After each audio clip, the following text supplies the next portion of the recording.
fi Zilalil Quran karya Asy-Syahid Said Qutb, diterjemah bahasa oleh Datuk Yusof Zaki. Semoga Allah memberkati mereka. Pentafsiran ayat 243. Bismillahirrahmanirrahim. Apakah tidak kau melihat kepada orang-orang yang telah keluar dari kampung mereka, sedangkan bilangan mereka beribu-ribu orang, kerana takut mati? Lalu Allah berfirman kepada mereka, matilah kamu. Kemudian Allah menghidupkan mereka kembali. Sesungguhnya Allah mempunyai limpah kurnia yang banyak di atas manusia, tetapi kebanyakan manusia tidak bersyukur. Ayat 243. Kisah kaum yang takut kepada maut dan teladannya. Saya tidak ingin menjelajah di padang gurun pentafsiran-pentafsiran yang kelam kabut mengenai kaum yang keluar meninggalkan kampung halaman mereka dengan bilangan mereka yang beribu-ribu banyaknya kerana takut mati. Siapakah mereka? Dari negeri manakah mereka? Dan di zaman manakah mereka keluar? Kerana jika Allah mahu menjelaskan hakikat mereka, tentulah Dia menjelaskan seperti kisah-kisah tertentu yang lain yang disebutnya di dalam Al-Quran. Tetapi kisah ini hanya suatu kisah teladan dan pengajaran yang dipentingkan isi tujuannya sahaja. Bukannya dipentingkan peristiwa-peristiwanya, tempat-tempatnya dan zaman-zamannya. Penentuan tempat dan zaman dalam kisah ini tidak menambahkan suatu teladan dan tujuan kisah. Tujuan yang dikehendaki dari kisah ini ialah untuk membetulkan kefahaman dan kepercayaan terhadap persoalan mati dan hidup, dan sebab-sebab keduanya yang lahir dan hakikat-hakikat keduanya yang tersembunyi, dan memulangkan kedua-dua persoalan ini kepada kudrat Allah yang mentadbir, serta menaruh kepercayaan yang teguh pada tadbir-tadbir Allah dalam dua persoalan itu, dan bertindak terus memikul tanggungjawab dan kewajipan tanpa takut dan gelisah.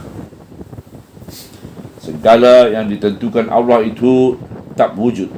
Hidup dan mati pada akhirnya berada di tangan kudrat Allah. Tujuan kisah ini ialah untuk mengatakan bahawa takut pada maut itu tidak berguna. Ketakutan terus bekerjasama tidak menambahkan hayat, tidak memanjangkan ajal, dan tidak dapat menolakkan qada ilahi. Hanya Allah jua yang menganugerahkan hayat, dan Dialah juga yang mengambil hayat. Allah bertindak dengan limpah kemurahannya apabila Dia memberi dan mengambil balik. Dan di sebalik pemberian dan pengembalian balik itu, di sana tersembunyi hikmah ilahi yang agung, dan kepentingan manusia adalah sentiasa tercapai dalam pemberian dan pengembalian balik itu. Limpah kurnia Allah terhadap manusia sentiasa tercapai, sama ada ia memberi atau mengambil balik. Sesungguhnya Allah mempunyai limpah kurnia yang banyak di atas manusia, tetapi kebanyakan manusia tidak bersyukur. Penghujung ayat 243. Perhimpunan kaum yang beribu-ribu ramainya itu dan tindakan mereka keluar meninggalkan kampung halaman mereka kerana takut mati tentulah berlangsung dalam suasana yang penuh ketakutan dan kegelisahan, sama ada mereka keluar kerana takut diserang musuh atau takut pada wabak yang sedang menyerang mereka. Semuanya itu tidak dapat menghalangkan mereka sedikit pun dari maut. Lalu Allah berfirman kepada mereka, matilah kamu. Bagaimana Allah berfirman kepada mereka? Bagaimana mereka mati? Adakah mereka mati dengan sebab yang sama? Itulah, iaitu sebab yang kerananya mereka lari dan takut. Adakah mereka mati dengan sebab yang lain yang tidak terfikir oleh mereka? Semuanya itu tidak dihuraikan oleh Al-Quran, kerana perkara-perkara seperti ini bukannya menjadi isi pengajaran dan teladan. Kerana yang menjadi intisari pengajaran dan teladan ialah bahawa persoalan cemas dan gelisah, keluar melarikan diri dan takut mati tidak dapat mengubahkan nasib kesudahan mereka, tidak dapat menolak maut dari mereka dan tidak dapat menghalangkan qada Allah ke atas mereka. Malah keteguhan hati, kesabaran dan ketabahan lebih baik bagi mereka jika mereka pulang kepada Allah. Kemudian Allah telah menghidupkan mereka kembali.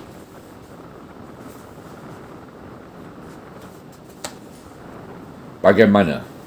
Apakah Allah telah membangkitkan mereka dari maut dan memulangkan hayat kepada mereka?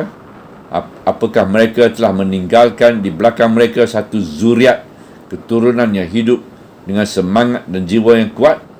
Mereka tidak lagi berperasaan cemas dan takut seperti bapa-bapa mereka. Hal ini juga tidak dihuraikan oleh Al-Quran. Oleh itu, kita tidak perlu membuat takwilan-takwilan dan pentafsiran supaya kita tidak tersesat dalam dongeng-dongengan yang tidak berasas sebagaimana yang terdapat dalam setengah-setengah kitab tafsir. Saranan yang diterima oleh hati dan dari ayat ini ialah Allah telah mengurniakan hayat pada mereka tanpa apa-apa usaha dari mereka, sedangkan usaha-usaha mereka pula tidak dapat menolak maut dari mereka. Perasaan takut dan cemas tidak dapat menolak qada ilahi yang tidak dapat memelihara hayat-hayat. Hayat itu hanya di tangan Allah. Hayat merupakan suatu anugerah dari Allah tanpa sesuatu usaha dari makhluk-makhluk yang hidup. Jika demikian, apalah gunanya mata para pengecut itu tidak tidur? Subhanallah, walhamdulillah, wala ilaha illallah, wallahu akbar, wala hawla wala quwata illa billah al-aliyyil azim, wala hawla wala quwata illa billah al-aliyyil azim, wala hawla wala quwata illa billah al-aliyyil azim.